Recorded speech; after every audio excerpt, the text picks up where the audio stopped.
Welcome to the Slop Farm. Enjoy the video.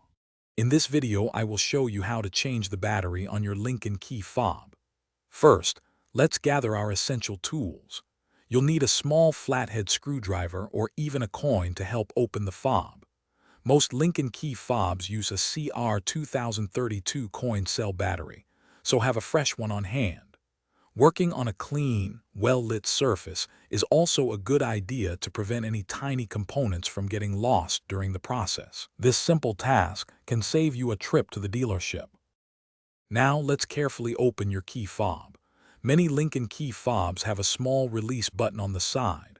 Press this button and slide out the emergency key blade. This often reveals a small slot.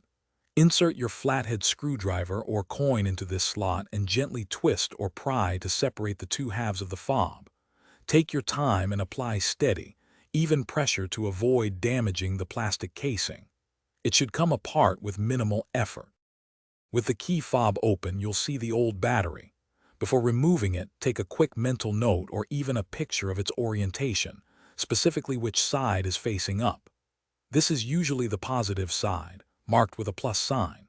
Use your small screwdriver to gently pop out the old battery. Now, take your new CR2032 battery and insert it into the compartment, ensuring the positive side, often marked with a plus, is facing upwards, just like the old one was. Finally, let's put everything back together. Carefully align the two halves of your key fob, making sure they fit snugly. Gently press them together until you hear a satisfying click, indicating they are securely fastened.